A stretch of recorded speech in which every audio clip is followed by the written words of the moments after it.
Всем доброе утро. Привет, Алексей. Привет.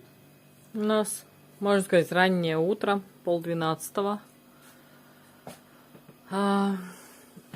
Мы уже кучу дел с Алексеем переделали. Прямое солнце, твой объектив. И посмотрите, какая у нас погода. Ночью был мороз. Сегодня у нас на момент съемки 11 марта. Ночью был мороз 22 градуса. Но сейчас на солнце уже плюс 3 градуса. Вот такие перепады у нас. Дети гуляют. На улице прям прелестная погода.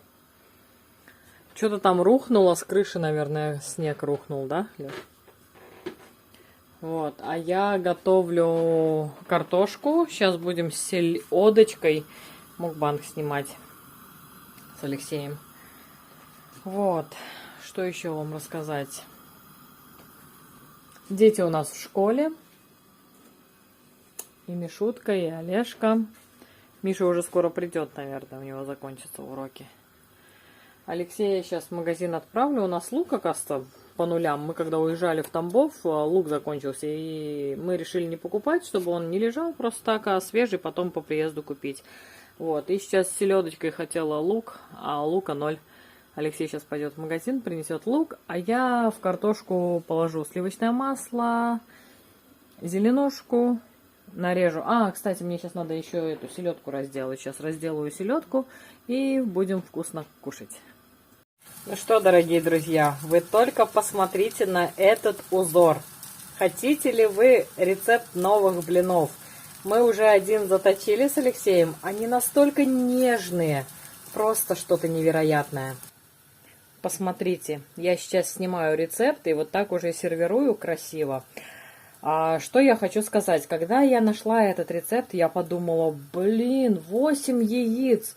Это же что-то невероятное. Почему так много? Куда столько яиц? Я блины обычно пеку с одним яйцом. Но если много раствора, 2 яйца.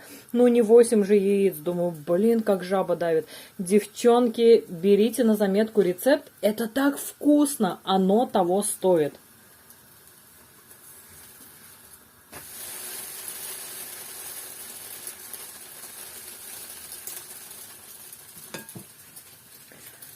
Они безумно, невероятно нежные, просто вообще. Я в восторге от рецепта. Буду теперь так баловать своих мужчин и готовить. Алексей, тебе понравились? Вкусно.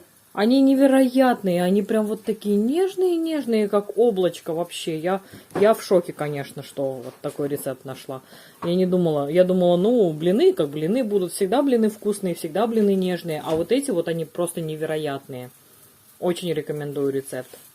Итак, друзья, как и обещали, я открываю свой сайт Airbnb, чтобы показать вам... Кстати, меня там полухейтеры говняные ругали. Сейчас я вам покажу отзывы обо мне какие. Вот, смотрите, значит, это вторая питерская квартира. Хозяйка пишет: Ольга гостила в Санкт-Петербурге со своей семьей, остались приятные впечатления от этой семьи. Квартира в чистоте и порядке, правила проживания соблюдены. Это первая хозяйка квартиры. Ольга проживала в апартаментах с семьей несколько дней вместе со своей семьей. Прекрасные гости, приветливые люди. Квартира осталась в чистоте и порядке, оставили самые положительные впечатления. Дальше, Кутаиси. Мы были в Кутаиси. Ой, что-то я нажала. Пишет: Nice family, recommended guests. Рекомендую гостям. Приятная семья, рекомендуемые гости. И вот хозяйка турецкой квартиры. Ольга с семьей проживали у нас в апартаментах 2 месяца, оставили самые лучшие впечатления, порядочные, дружелюбные люди. Хотя я вам хочу сказать, что, да, мы всегда после себя оставляем, я уже вам говорила, да, именно в таком состоянии квартиру, в каком мы ее принимали.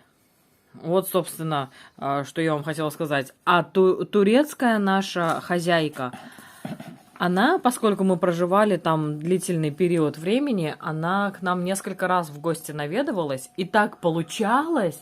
Конечно, у нас не всегда прям идеальная чистота, да, но так получалось, когда наведывалась в гости к нам хозяйка, это была первая половина дня, то есть у нас еще на кухне все было чистенько, еще посудомойки посуда не разобрана была, да, с вечера мы все прибираем, вот, и только пока мы занимались с Алексеем работой, Олег дома пропылесосил, то есть дома реально была идеальная чистота. Я полы помыла на балконе, все тоже было идеально, вообще ни соринки, ни песчинки. Олег пропылесосил, и вот так она к нам несколько раз наведывалась в гости, поэтому, конечно же, у нее только положительные эмоции от нас остались. Вот, дальше. Ой, что-то ты какой-то помутнел. Мутный тип. Дальше. Значит, смотрите, что я открыла-то Airbnb, чтобы вам показать стоимость проживания. Сейчас покажу. Итак, наша первая квартира. Жили мы там 4 ночи. 1700 на 4 ночи 6800. Плюс комиссия, сбор за услуги Airbnb 1152. Итого мы заплатили 7952 рубля. Алексей сейчас записывает. И мы это все дело сейчас скалькулируем. Это наша первая квартира, в которой мы 4 ночи были.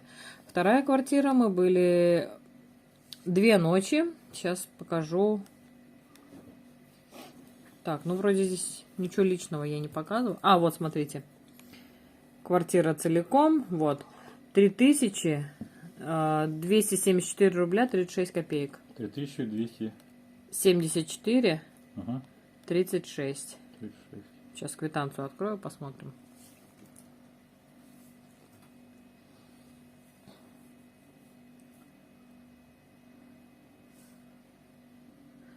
Значит, смотрите, во второй квартире у нас 1400 за 2 ночи, 2800 сбор за услуги Airbnb 474, итого 3274,36. Вот Алексей записал это все, да? Дальше, значит, смотрите, бензин тоже будем считать? Или кто откуда будет добираться, это уже? Ну, можно наш посчитать бензин, а так кто откуда добирается. А я не посчитаю наш бензин. Ты посчитаешь? Только примерно, Только если. примерно, да. На бензин примерно... Мы сколько? Мы выехали заправиться отсюда, правильно? В один конец примерно 3500. Примерно 7000 получается на бензин. Это чуть-чуть меньше, наверное, потому Может, да. что мы приехали почти с полным баком домой. Да. Ну, где-то, значит, 6000 на бензин, плюс платные дороги 3400. Так, погоди. Бензин. Это в 2 стороны. Мы считаем сколько? 6000? Да. Плюс платные дороги 3400. 6000. Платные дороги. Дальше. 3400, да? У меня нету этого. Калькулятор, вот он. Нет, не клюет. 3400, да, пиши. 3400. 1700 в один конец. Дальше, в первый день мы посетили Гранд Макет. Давай билеты. Гранд Чек. Макет. Это вот чек Гранд Макета. Да. Это билеты. 2100 рублей. Так, не фокусируется. Давай фокусируйся. 2100 рублей. Так, здесь никакой, да, информации конфиденциальной? Нет там никакой информации. По стоимости взрослые 580 рублей. Угу. Детский 360. Мы заплатили 3 взрослых, 1 детский. Детский с 3 до 13 лет. Вот с 3 до 13 лет 360 рублей. Итого, значит, Гранд Макет 2100. Давай я на калькуляторе буду эти цифры набирать, чтобы потом времени не терять. Значит, что касается питания, по питанию все плюс-минус, как и в Москве, как и, наверное, в любом городе России. Говорить, я думаю, Билетики. не нужно и некорректно об этом. Почему? Потому что у всех аппетиты разные. Мы кушаем много. Наша семья могла там питаться в кафе, в ресторанах в пределах 2000 рублей, наверное, так, да? Если питаться не в кафе и в ресторанах, в магазинах цены практически такие же, как в Москве. Так, ты продолжаешь? Я к тому, что про питание мы говорить не будем, мы этот момент опустим, потому что если, например, питаться в грузинском ресторане, в котором мы зашли, там одно только блюдо горячее 1990 рублей стоит на одного человека. Блюдо 1990, конечно, смотря у кого какие предпочтения и аппетиты. Поэтому смотрите, ориентируйтесь примерно так же, как и везде в России.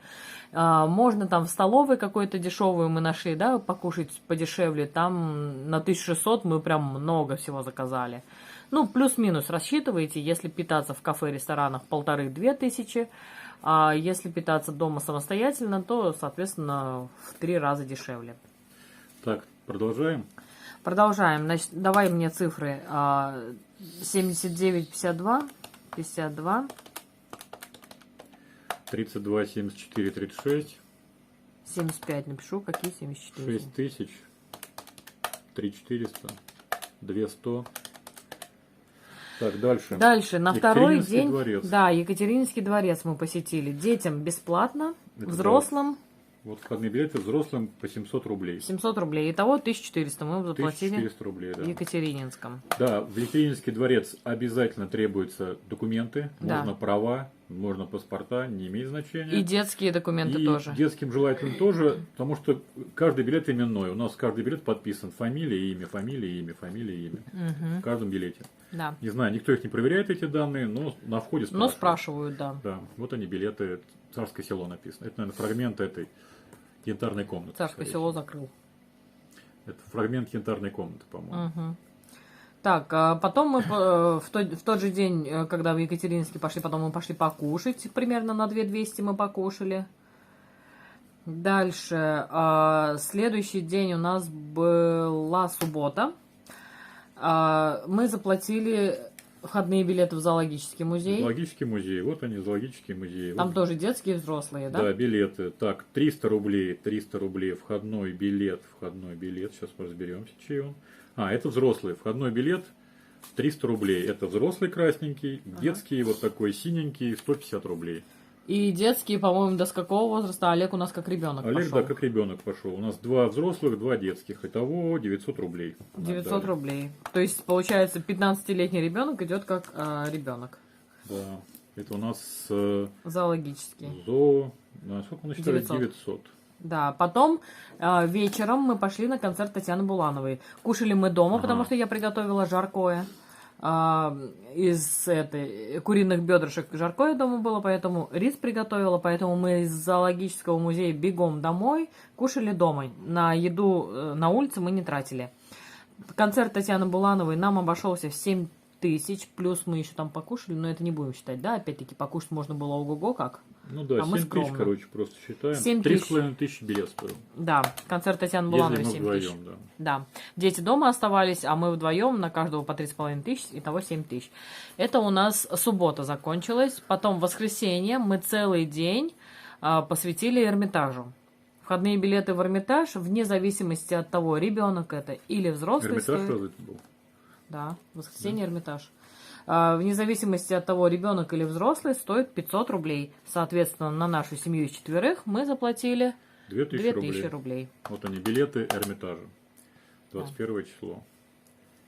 Вот они такие красивые. По идее, нам тоже сказали, что нужно там какие-то документы. Никто ничего не спрашивал. Никто ничего не спрашивал, ничего да, не спрашивал. в Царском селе было строже. В Ческом селе, да, было строже. Там и на кассе спросили, и в этом на входе спросили. Там что-то, да, по сумкам тоже какие-то были еще вопросы. В общем, ты Да. записала, да, Эрмитаж? Да, Сколько? в Эрмитаж, я уже рассказывала во влоге, не разрешают проносить еду и напитки, но мы все равно пронесли и булочки, нет, тульский пряничек мы принесли, и йогурты детям пронесли. Никто не обратил на это даже никакого внимания. Так, 22-го Дальше. мы переезжали вот тут. 22-го мы переезжали, поэтому успели посетить только Аврору и Starbucks. Starbucks мы ходили? Да, по дороге зашли. Да, но Starbucks опять-таки не будем считать, потому что можно посидеть в ресторане, а можно вообще дома было покушать, вообще дешево, да? Аврора билеты нам обошлись. Обошлись, детский билет стоит 200 рублей. Написано «Школьники РФ». Вот здесь написано «Школьники РФ». 200 рублей. Ага. Оба. А взрослые по 400 рублей. Взрослые РФ. Итого 1200. Итого 400, 400 и 400, 1200 рублей. Да. 1200 это Аврора. 1200. Дальше мы уже больше никуда не пошли, потому что поехали домой, чтобы раньше лечь спать, а на следующий день рано проснуться и поехать на автобусную экскурсию и целый день провести в городе. Сейчас я помогу Алексею найти, он сказал, что не нашел чек, я сейчас поищу тоже. Давай про Эрмитаж. Про Эрмитаж можно добавить. Мы покупали аудиогид. Он стоит 450 рублей, аудиогид. Добавим сюда? Там много мест. Да, я думаю, что можно дописать. 450, да. Аудиогид. Его, в принципе, везде предлагают аудиогида. Но мы только в Эрмитаже брали. Он только в Эрмитаже брали. Там самое ценное в нем была вот такая карта. Тут вот часть отъели от голода. Вот такая карта. Вот если по этой карте ходить, даже если у вас ее... Вы не будете аудиогида брать. Если у кого-то увидите или кто-то потеряет, берите вот эту карту. И по этой карте можно хоть понимать, куда идешь. Мы в каждом зале в Эрмитаже есть номер. Над входной дверью он написан. На разных табличках. Но над входной дверью обязательно есть номер. И просто по номерам ходить. Здесь подписано, что в этом зале. Тут какие-то дворцовые интерьеры, Франция, Испания, Англия. Все расписано. Обалденная вот эта карта. Прям самый нужный документ в этом. И она плюс еще, там, если аудиогид, там можешь открывать. А вот где красненькие кружочки, это кто продает аудиогиды, сказал, что это самые важные залы, самые там красивые и крутые, интересные. да, самые интересные. Обязательно надо зайти. Так что вот красненькие точки, там очень много нарисовано. Да. Аудиогид, все, сказали. Так, пойду помогу найти чек. Дальше, смотрите, чек мы не нашли, но я точно помню, что мы покупали семейный билет, несмотря на то, что у нас Олег уже в категорию детей не входил по их, как это сказать, правилам. Квалификации. Да, вот, но тем не менее нам закрыли на это глаза и дали билет семейный 2+2, 3800. Но поскольку мы только-только вышли из Исаакиевского собора, да, нам, предоставив билеты из Исаакиевского собора, дали еще 10% скидку. Таким образом, за автобусную экскурсию на сутки, вот 24 часа здесь написано, мы заплатили 3420 рублей. 3420. Вот. Билеты в Исаакиеве мы отдали им. Они просили, говорят, мы даем вам скидку, вы нам только билеты забрали, отдайте. Да? Да. А билеты сколько стоили? По-моему, 300 рублей. Там на входе было написано. За каждого. А дети? По-моему, за всех. У тебя было в видео снято, сколько это стоит. Ну, давай тогда пойдем в видео. Билеты в Исаакиевский собор у нас забрали там, где мы покупали на автобус билеты. Вот, но Алексей сейчас посмотрел наше видео. По нашим видео, по хронологии можно все восстановить, в принципе. И мы билеты все показывали, расходы все показывали, в том числе и на общепитовские какие-то, на питание тоже мы все показывали. И закупы, и кафе, рестораны мы все показывали.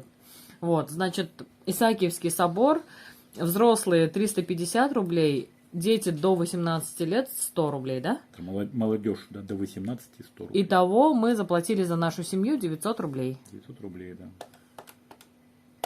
Там отдельно можно было на колоннаду подняться, но мы туда не пошли. Да. Все? Все посчитали? Все посчитали, все куда. Петропавловскую крепость мы входили бесплатно. Там только единственное мы заплатили за билеты в музей. Музей восковых фигур 300 рублей. 300 рублей. Плюс 300 рублей. Дети там тоже, по-моему, 250, что ли, или что-то там небольшая разница со взрослым. Вот. А взрослые 300, но поскольку мы пришли туда вот прям в притирочку, и уже прям закрывалось, все закрывалось. И стоял выбор, либо мальчишки в туалет хотели, либо в туалет идти. Он, кстати, тоже платный, но мы не будем это считать, там 20 рублей, что ли, да? 30, по-моему. За человека, да? Да. Ну, хотя можно 100 рублей приписывать. Олег не ходил. Ну, короче, и встал выбор, либо идти в туалет, и потом там закрывается, и тоже убегает уже... это, как ее зовут, вахтерша. Да. Вот. Либо идти в музей восковых фигур. И мы приняли решение, что я иду в музей. Кстати, ребята, посмотрели видео? Иди, Олег освободится, посмотрите видео «Музей восковых фигур». Петропавловская крепость наша. Вот, я все подробно сняла. И свои дети вот посмотрят по видео, и зрители тоже смотрели по видео «Музей восковых фигур». Ну, и все, да? Потом мы вот что? Еще у меня отдельный чек сохранился, локодром. Подожди, Миша, выйди, ты мешаешь, пожалуйста. Что такое локодром? Локодром, это дети развлекались, там машинки играли, да. Гранд-макете. И еще ты не посчитал вообще, мы не учли передвижения наши в метро, Я в хотел сказать. трамваях, троллейбусах. Сейчас мы еще посчитаем. Магнитики вот мы покупали в этом по 50 рублей в Царском селе, короче. Да, на 200 рублей магнитики. Пиши магниты 200 рублей. Мне кажется, Плюс. еще мы где-то еще покупали магниты. И сейчас еще 100 рублей мы календарь еще покупали. Плюс 200 плюс ну, 100, сувенирка, еще 100 на короче. выходе из Эрмитажа покупали магнит. магнит. 100 рублей. Вон они висят. А, точно. Еще, значит, плюс 100. Ну, короче, сувенирка 400 рублей у нас обошлась. И сейчас мы еще транспортные расходы посчитаем и включим еще раз. Итак, мы все посчитали. Метро, автобус, троллейбус, все, что мы потратили. И у нас получилось 2674 рубля. Это метро плюс автобус. Так, что ты мне показываешь? Это что, 40 тысяч? Это промежуточная цифра. А тебе вот это не то. присылать вот к этому. Ну да. Теперь, значит, 40 тысяч мы до этого цифру считали и все записали. 697. Прибавляем вот эти 2674. Итого, вот выходим мы на вот эту цифру. Без питания получилось 43 371 рубль.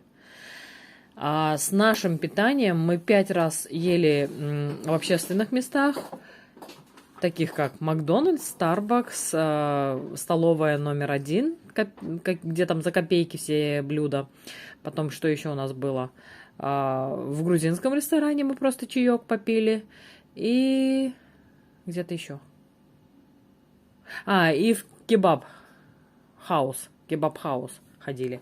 Вот, 5 раз мы кушали в общественных местах, 2 раза мы делали закуп в магазинах, в Магните на 1500, на 3700 с чем-то делали закуп в Дикси, и 1 раз покупали выпечку на 750 примерно рублей. Итого с нашим питанием у нас получилось 57 106 рублей. Без питания 43 371, с питанием 57 тысяч. Это вот уже все полностью под ключ, с бензином, с проживанием, с развлечениями всякими и с питанием 57 100.